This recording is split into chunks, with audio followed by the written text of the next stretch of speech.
Hi everyone! For today's video, share ko sa inyo ang typical Sunday namin dito sa New Zealand. Mostly kapag weekends, kay Mamila at Daddy Lo nga kami nagsisleepover. Sa Gulf Harbor kasi sila nakatira, part pa din naman siya ng Auckland pero medyo malayo-layo. Kaya pag nandito kami, nagsisleepover talaga kami. Ngayong Sunday nga ay madami kaming ganap. Pero syempre, bago kami gumala, magsisimba muna kami. After mass ay na-meet nga namin ang Elumba family. Nakakatuwa nga kasi this year lang pala sila nag-move dito sa New Zealand pero nakapag-adjust na silang lahat. Nakaka-inspire nga yung mga kwento nila kaya mas lalo kaming napaisip na lumipat na nga dito. After ng mass, dumaan nga lang kami saglit sa library. Kahit nga weekends ay open pa rin ang mga public libraries dito sa New Zealand.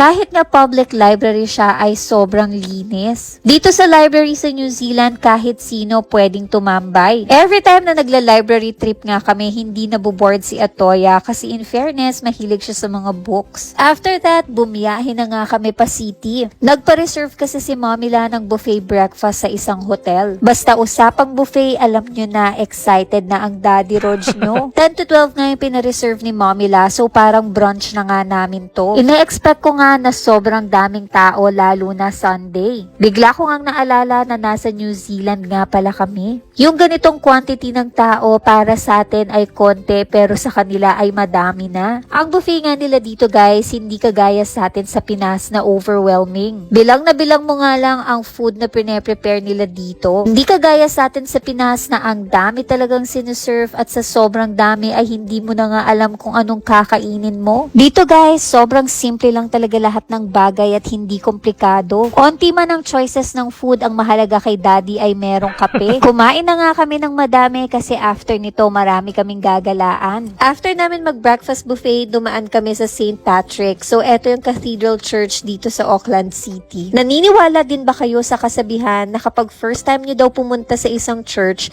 pwede ka daw mag-wish at matutupad daw to? Pero syempre, dumaan talaga kami dito para magpasalamat sa lahat ng blessings. After that, naglakad-lakad na nga kami papuntang Auckland Art Gallery. So dito guys, wala kaming binayaran na entrance fee. Sobrang laki nga din itong Auckland Art Gallery. Mga 1 hour din kaming nag-ikot-ikot dito. Hindi naman na-bored si Atoya guys kasi mahilig talaga siya sa mga paintings. Ito ang typical Sundays namin sa New Zealand. Usually, nakalaan talaga siya na magde-date kami with Mamila and Daddy Lo. Kapag weekdays kasi, busy sila sa work kaya weekends talaga kami gumagala. Meron nga ding free na mga art activities dito for the kids. Eto kasi talagang maganda dito sa New Zealand dahil priority nila dito yung mga families and kids. Madami talaga silang ganap at activities na ino-organize para ma-enjoy ng libre ng mga families. Next stop namin is sa Memorial War Museum. Kaming dalawa ni Daddy guys, mahilig kami sa ganitong mga museum lalo na kapag about history. Dito guys, kapag international visitor ka, may bayad na $32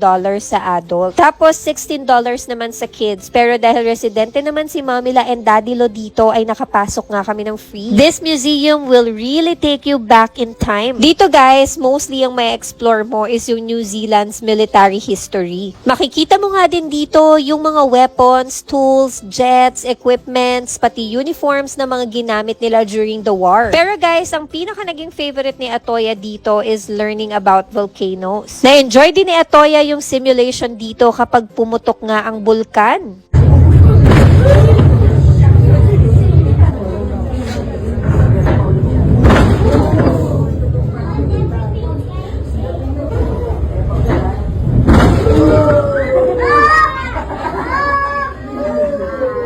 Thank you Mamila and Daddy Lo for our Sunday gala. Thank you guys for watching. Bye everyone!